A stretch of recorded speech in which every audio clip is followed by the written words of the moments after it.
အဲ့ဒီတောင်စိတ်ဟာအပိုင်းပိုင်းအပြက်ပြက်ဖြစ်ပြီးတေဆုံးသွားခဲ့ပါတယ်။သူဟာတစ်ချိန်က90ဒီဂရီမတ်ဆောက်တဲ့ကြောက်ဆောင်လေးပေါ်မှာမြေပြန့်မှာလမ်းလျှောက်တယ်လို့သွားနိုင်ခဲ့တဲ့ကြောက်ဆောင်လေးရဲ့ဘီရင်တစ်ပါးပါ။ဒါပေမဲ့ဒီနေ့မှာတော့သူဟာအကြီးတန်းစွာတေဆုံးခဲ့ရပါတယ်။အကြောင်းရင်းကတော့တောင်တက်လောကရဲ့တစ်ခုတည်းသောစည်းကမ်းကိုသူချိုးဖောက်ခဲ့လို့ပါပဲ။အဲ့ဒါကတော့ဘယ်တော့မှအောက်ကိုငုံမကြည့်နဲ့ဆိုတာပါပဲ။လွန်ခဲ့တဲ့3မိနစ်ကကြောက်ခဲလေးတစ်လုံးလှောကျသွားခဲ့ပါတယ်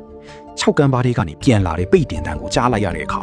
တောင်စိတ်ရဲ့အုံနောက်ကရုတ်တရက်အော်ဟစ်လိုက်ပါတော့တယ်။အောက်ကိုမကြည့်နဲ့ပြုတ်ကြရင်ဘလောက်တောင်နာကျင်လိုက်မလဲဆိုတာမတွေးနဲ့လို့ပေါ့။အဲ့ဒီလိုကိုတားမြစ်လိုက်တဲ့အမိန့်ကပဲတိမ်မင်းတမန်ဖြစ်သွားပါတော့တယ်။အုံနောက်မှာတကယ်ကိုဆိုးရွားတဲ့အားနည်းချက်တစ်ခုရှိပါတယ်။အဲ့ဒါကတော့တခုခုကိုမလုံနဲ့လို့ပို့တားလေလေအဲ့ဒီအရာပေါ်မှာပဲပို့ပြီးအာယုံစိုက်မိလေပါပဲ။သူကအောက်ကိုမကြည့်ဖို့ကိုအတင်းကျပ်တားမြစ်လိုက်တဲ့အခါမီတာ800ကျော်နဲ့တဲ့6အောက်ချီဟာချက်ချင်းပဲတန်လိုက်အကြီးကြီးတစ်ခုလိုဖြစ်သွားပါတယ်။လေတိုက်တာတော့မှအသားကိုဓာတ်နဲ့လီးတယ်လို့ခံစားလာတာလေ။သူ့ရဲ့ခွာရီကချိုထွက်လာပြီးနှလုံးကလည်းရင်ဘတ်ထဲကနေပေါက်ထွက်မတက်တုန်ခါလာပါတယ်။သူ့အုံနောက်ထဲမှာပုံရိပ်တစ်ခုပဲကြံပါတော့တယ်။အဲ့ဒါကတော့သူ့ခန္ဓာကိုအပိုင်းပိုင်းအပြက်ပြက်ဖြစ်နေတဲ့ပုံရိပ်ပါပဲ။ခြေထောက်တွေပြုတ်ခွေသွားပြီးဟွက်ကနေသူ6ထိပ်ပြုတ်ကျသွားပါတော့တယ်။သူ့ကိုတတ်လိုက်တာကကဘာမီဆွေးရမဟုတ်ပါဘူး။မတိချင်ဘူးဆိုတဲ့ဆွေးလန်းကြောက်လို့စိတ်ပါ။မရေပါနဲ့။မင်းကိုယ်တိုင်ကလည်းအဲ့ဒီတောင်စိတ်ပါပဲ။စင်ပေါ်မှာစကားမပြောခင်စကားမထက်စေနဲ့စာသားတွေမမေ့စေနဲ့လို့ကို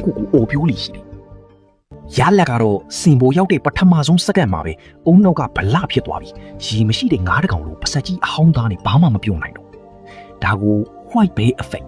ဝဝုံဖြူအကျိုးသက်ရောက်မှုလို့ခေါ်ပါတယ်။အဆက်ကွဲမှာပူကြောက်လေပူပြီးအဆက်ကွဲလေပါပဲ။မနက်3နာရီမှာမျက်နှာချက်ကိုကြည့်ပြီးအခုချက်ချင်းအိပ်ပျော်ရမယ်လို့ကိုအမိန့်ပေးတဲ့အခါအုံနောက်ထဲမှာပြုပြင်ရေးလုပ်ငန်းတွေစလုပ်တယ်လို့ပဲအတန်ဒီဆုံးပြီးပို့လို့တော့မှလူကြလာတတ်ပါတယ်။မတိစိတ်ရရှိမှာမင်းရဲ့စိတ်ဓာတ်ကြုံခိုင်မှုဆိုတာဟာတာတစ်ခုပါပဲ။မှတ်ထားပါ။ထိန်ချုံဖို့ကြိုးစားခြင်းကပဲထိန်ချုံမှုကင်းမိခြင်းရဲ့အစာပါ။6ကန်းပါပေါ်မှာရှင်တန်ခြင်းမရှောင်လေးပါလေ။6ထိပ်ကိုစိုက်ကြည့်လိုက်ပါ။မင်းကြောက်နေတယ်ဆိုတာဝန်ခံလိုက်ပါ။မင်းပြုတ်ကျသွားနိုင်တယ်ဆိုတာကိုလည်းလက်ခံလိုက်ပါ။မင်းကကြောက်မှုစိတ်နဲ့ရံမဖြစ်တော့တဲ့အခါမင်းရဲ့ခြေထောက်တွေတွန်းလာရပ်သွားတော့တွေ့ရပါမယ်။အဲ့ဒီ6ကန်းပါဆိုတာလေတုံးတစ်ခုပါပဲစိတ်ပညာပုံတူတာလေးတော့ follow လုပ်ထားတော့